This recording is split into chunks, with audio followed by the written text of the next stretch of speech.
Clue today news కు స్వాగతం. తెలంగాణ రాష్ట్ర ఆవిర్భావ దినోత్సవ వేడుకల్లో వికారాబాద్ జిల్లా తాండూరు బీఆర్ఎస్ పార్టీ ఆధ్వర్యంలో మాజీ MLA pilot Rohit Reddy camp కార్యాలయంలో జెండా ఎగరవేసి ఘనంగా నిర్వహించారు. అనంతరం పట్టణంలోని ప్రొఫెసర్ జయశంకర్ విగ్రహానికి పూలమాలలు వేసి నివాళులర్పించారు. ఈ సందర్భంగా రోహిత్ రెడ్డి నివాసంలో ఏర్పాటు చేసిన మీడియా సమావేశంలో జిల్లా గ్రంథాలయ మాజీ చైర్మన్ రాజుగౌడ్ మాట్లాడుతూ గతంలో ఉన్నటువంటి మాజీ ఎమ్మెల్యేలు మాజీ మంత్రులు తాండూరు అభివృద్ధికి ఎంతగానో కృషి చేశారని గుర్తు చేశారు. విద్యార్థులు విద్యను అభ్యసించేందుకు 200 కోట్లతో ఇంటిగ్రేటెడ్ స్కూల్ అన్నారు. కానీ అది శిలాఫలానికే పరిమితమైందని అన్నారు. అది కూడా సీఎం లగచర్లకు తీసుకెళ్లారని ఎమ్మెల్యే మనోహర్ రెడ్డిని ప్రశ్నించారు. కాంగ్రెస్ హయాంలో అభివృద్ధి ఎక్కడా అంటూ ప్రశ్నించారు. రైతుల నుండి సకాలంలో ధాన్యం కొనుగోలులో ప్రభుత్వం ఘోరంగా విఫలమైందని, మరోవైపు వర్షాలతో రైతులు అవస్థలు పడుతున్నారని అన్నారు. అదేవిధంగా రైతులకు ఎరువులు, డీఏపీ అందుబాటులో ఉండేలా ఎమ్మెల్యే ముందస్తుగా చర్యలు చేపట్టాలని అన్నారు. తెలంగాణ నేలపై జన్మించినందుకు నేను ఎంతో గర్విస్తున్నాను.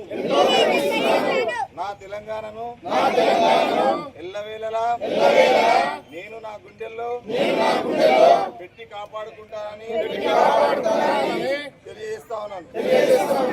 కేసీఆర్ గారి నాయకత్వంలో ఎందరో అమరవీరుల త్యాగాలతో సాధించుకున్న తెలంగాణ దశాబ్ద కాలంలోనే సమగ్ర అభివృద్ధి సంక్షేమంతో సస్యశ్యామలంగా వర్ధిల్లింది. కానీ నేడు అబద్ధపు హామీలతో అధికారంలోకి వచ్చిన నయవంచక పాలనలో మన రైతాంగం అన్ని వర్గాల ప్రజలు కష్టాల పాలవుతున్నారు. తెలంగాణ వ్యతిరేక శక్తుల కుట్రల వల్ల మన అస్తిత్వానికి ఆత్మగౌరవానికి అడ్డుతుంది. ఈ విపత్కర పరిస్థితుల్లో తెలంగాణ అస్తిత్వ రక్షణే నా ప్రథమ కర్తవ్యంగా భావిస్తూ మరో ప్రజా పోరాటానికి నన్ను నేను పునరంకితం చేసుకుంటున్నాను. తెలంగాణ తల్లి సాక్షిగా భారత రాజ్యాంగ నిర్మాత బాబాసాహెబ్ అంబేద్కర్ గారి సాక్షిగా అమరవీరుల సాక్షిగా గౌరవనీయులు కేసీఆర్ గారి నాయకత్వంలో తెలంగాణ వ్యతిరేకుల కుట్రలను ఛేదిద్దాం, మన తెలంగాణను రక్షించుకుందాం అనే నినాదంతో నిరంతరం ఉద్యమిస్తానని మనసా వాచా కర్మన ప్రతిజ్ఞ చేస్తున్నాను. జై హింద్, జై తెలంగాణ, జై కేసీఆర్, జై రోహితన్న, జై రోహితన్న, జై రోహితన్న. మరి ఈ విధంగా మనం తెలంగాణ వచ్చి 10 సంవత్సరాలు అన్ని రకాల అభివృద్ధి చేసిన సంగతి కూడా మీకు తెలుసు. సరే, అన్ని విషయాల పోము, కొన్ని విషయాలే చెప్తాము. మరి ఈ తాండూరు ఎమ్మెల్యే గారు, మీకు మా చిన్న విన్నపం, మరి గతంలో ఏ విధంగా అయితే మాజీ ఎమ్మెల్యేలు మాజీ మంత్రులు తాండూరుకి పనిచేసిన సంగతి మీకు తెలియదు. మరి గతంలో మహేందర్ రెడ్డి గారు ఉన్నప్పుడు ఈ తాండూరుకి 200 పడకల హాస్పిటల్ తెచ్చిండు. అదేవిధంగా రైల్వే బ్రిడ్జ్ తెచ్చిండు, తాండూరులో స్టేడియం తెచ్చిండు, షాదిఖానాలు తెచ్చిండు. గతంలో తెలుగుదేశం పార్టీ అధికారంలో ఉన్నాం. మరి అదేవిధంగా రోహిత్ రెడ్డి గారు గత 5 సంవత్సరాల్లో దాదాపు 1600 కోట్లు అభివృద్ధి కార్యక్రమాన్ని తీసుకొచ్చి తాండూరుని అభివృద్ధి చేసింది. ఉదాహరణకు నర్సింగ్ కాలేజ్ కానీ, ఇండస్ట్రియల్ పార్క్ కానీ, ఐటీఐ కాలేజ్ కానీ, మరి రోడ్లు కానీ, ప్రతి వార్డుకి 1 కోటి రూపాయలు కానీ, ప్రతి గ్రామానికి 50 లక్షలు కానీ, మైనార్టీ సోదరులకు 5 కోట్ల రూపాయలతో ఈద్గాలు కానీ, క్రిస్టియన్ సోదరులకు 5 కోట్లతో క్రిస్టియన్ కమ్యూనిటీ హాళ్ళు కానీ, కాంపౌండ్ వాళ్ళు కానీ, మరి ఈ విధంగా రోహిత్ రెడ్డి గారు కూడా అభివృద్ధి చేసిన సంగతి అందరూ తెలుసు. ఈరోజు మనోహర్ రెడ్డి సగం పీరియడ్ అయిపోయింది. ఒక్క పని అన్నా తాండూరు ప్రజలకు ఉపయోగపడే పని ఒక్కటన్నా చూపెట్టమని చెప్పేసి సందర్భంగా సవాల్ ఇస్తున్నాను. మరి ఏమన్నా అంటే నేను 200 కోట్లతోటి తాండూరు నియోజకవర్గానికి ఇంటిగ్రేటెడ్ స్కూల్ తెచ్చినా అని సంవత్సరం పొద్దవుతుంది. ఈరోజు శిలాఫలకం వేసి ఒక్క తట్టెడు మట్టనే తీసిండ్రా. ఆ స్కూల్ని కూడా ముఖ్యమంత్రి రేవంత్ రెడ్డి గారు లగచర్గా తీసుకుపోయిన సంగతి కూడా ఆ సంగతి మనోహర్ రెడ్డి గారికి తెలుసు. కానీ తాండూరు ప్రజలకు మబ్బు పెట్టే విధంగా మనోహర్ రెడ్డి గారు ప్రయత్నం చేస్తారు. మరి ఏమన్నారు నిన్నమన్నా? ఒక గత 10 రోజుల నుంచి తెలంగాణ ఆవిర్భావం రోజున మరి తాండూరులో డబుల్ బెడ్రూమ్ ఇస్తామన్నారు. ఇచ్చిరా డబుల్ బెడ్రూమ్?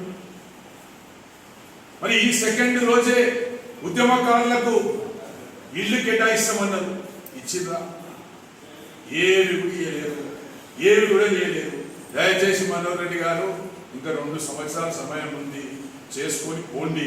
మళ్ళీ మీరు వచ్చేది లేదు, సచ్చేది లేదు. కాబట్టి మేము ఒకటే చెప్తున్నాం, ఈ ఉన్న సమయంలో తాండూరు ప్రజలు నీకు మలమలంటావు కదా, 28 రోజులు నన్ను గెలిపించిండ్రు, 28 రోజులు నన్ను గెలిపించిండ్రు అన్నారు కదా, అంటున్నావు కదా. 28 రోజుల్లో గెలిపించిన పాపానికి తాండూరుకి ఏమన్నా 28 పైసల పనైనా చేయని చెప్పేసి కూడా ఈ సందర్భంగా మనోహర్ రెడ్డి గారు కోరుకోవడం జరిగింది. ఎట్లుంటే తెలంగాణ ఏమైపోయింది? తెలంగాణ ఆలోచన చేసుకున్నారు. గతంలో కేసీఆర్ గారు ఈ రాష్ట్రానికి 2,73,000 కోట్లు అప్పు చేసి ఈ తెలంగాణను అభివృద్ధి బాటలో నడిపిస్తున్న సంగతి మనం గుర్తుపెట్టుకున్నారు. కానీ ఈరోజు 2.5 సంవత్సరాల్లో ఈ ముఖ్యమంత్రి ఈ రేవంత్ రెడ్డి మరి 4 లక్షల కోట్లు అప్పు చేసిన సంగతి ఈరోజు తెలంగాణ ప్రజలందరూ కూడా గుర్తు చేసుకున్నారు. మేము అప్పు చేసినాం, మెడికల్ కాలేజీలు కట్టినాం, మేము అప్పు చేసినాం, రైతు బంధు ఇచ్చినాం, మేము అప్పు చేసినాం, కేసీఆర్ కిట్ ఇచ్చినాం, మేము అప్పు చేసినాం, 200 పెన్షన్ని 2,000 చేసినాం, మేము 2,000 పెన్షన్ని వికలాంగుల పెన్షన్ని 4,000 చేసినాం, ఈ షాదీ ముబారక్ ఇచ్చినాం, కళ్యాణ లక్ష్మిలు ఇచ్చినాం, సీఎం చెక్కులు ఇచ్చినాం. ఈ విధంగా మేము అభివృద్ధి చేసినాం. కానీ నువ్వు 4 లక్షల కోట్లు ఎవరి కోసం అప్పు చేసినావు, నువ్వు 4 లక్షల కోట్లు ఎవరికి పంచినావు అని చెప్పేసి ఈ సందర్భంగా ప్రెస్ సోదరుల ద్వారా కాంగ్రెస్ పార్టీకి కానీ కాంగ్రెస్ నాయకులు కానీ అడగడం జరుగుతుంది. మరి ఎక్క విషయాలు పోకుండా మన దరిద్రం ఏమంటే, నై అన్నోడేమో తెలంగాణ రాష్ట్రానికి, నై తెలంగాణ అన్నోడేమో తెలంగాణ రాష్ట్రానికి ముఖ్యమంత్రి అయిండు, నక్కో తెలంగాణ అన్నోడేమో దేశానికి ప్రధానమంత్రి అయిండు, తెలంగాణ బీఆర్ఎస్ పార్టీ మోసం చేసినోడేమో తాండూరుకి ఎమ్మెల్యే అయిండు. మన దుస్థితి అది ఉన్నది. కాబట్టి దయచేసి ఇప్పుడైనా తాండూరు ప్రజలు గలం ఇవ్వండి, అడగండి కాంగ్రెస్ పార్టీని. 6 గ్యారంటీలు, 420 హామీలు ఏడ ఉన్నాయని అడగండి. 420 హామీలు చెప్పి, అబద్ధాల హామీలు చెప్పి అధికారంలోకి వచ్చిన మీరు కనీసం ఈ 2 సంవత్సరాలలో తెలంగాణను అన్ని విధాలుగా ఆదుకున్నారని చెప్పేసి సందర్భంగా చెప్పుకుంటూ, మరి ముఖ్యంగా రైతుల సమస్య ఉన్నది. ఈరోజు తెలంగాణ ఉన్నప్పుడు రైతులను కడుపులో పెట్టుకొని చూసుకున్న ప్రభుత్వం కేసీఆర్ ప్రభుత్వం, బీఆర్ఎస్ ప్రభుత్వం. కానీ ఈరోజు కాంగ్రెస్ ప్రభుత్వ పరిపాలనలో మరి ఈరోజు రైతుల ధాన్యం కొంటలేరు, రైతులకు సమయానికి రైతు బంధు ఇస్తలేరు, తూకం జరుగుతలేదు, లిఫ్టింగ్ జరుగుతలేదు, వర్షాలు పడి రైతులు అనేక ఇబ్బందులలో ఉన్న సంగతి కూడా గుర్తుపెట్టుకున్నారు.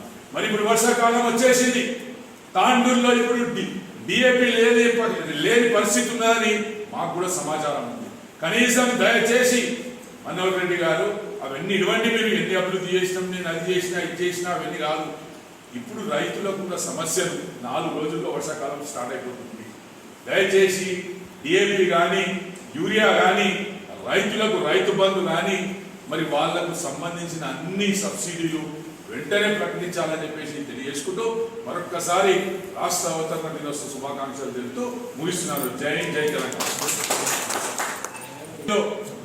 అటల్ బిహారీ వాజ్పేయి గారు ప్రధానమంత్రిగా ఉండి తెలంగాణ రాష్ట్రానికి మేము సహకరిస్తామని చెప్పి 1 ఓటు 2 రాష్ట్రాలని ఆ రోజు వాజ్పేయి గారు కానీ బీజేపీ పార్టీ కానీ మోసం చేసిన సంగతి మనకు తెలుసు.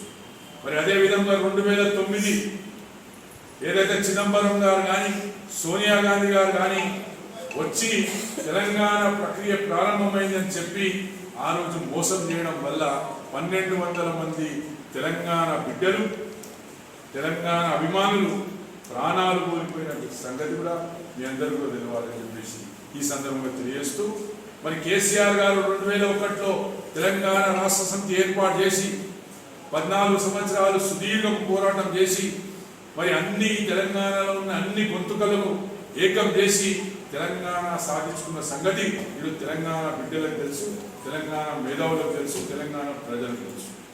మరి ఈరోజు కాంగ్రెస్ పార్టీ కానీ బీజేపీ పార్టీ కానీ తెలంగాణ మేమిచ్చినాం, తెలంగాణ మేమిస్తేనే వచ్చిందని చెప్పేసి ఏదైతే బేకారు మాట్లాడుతున్నారో నేను ఈరోజు ఈ సందర్భంగా చెప్తున్నా. ఈరోజు తెలంగాణ ప్రజలు కానీ యువకులు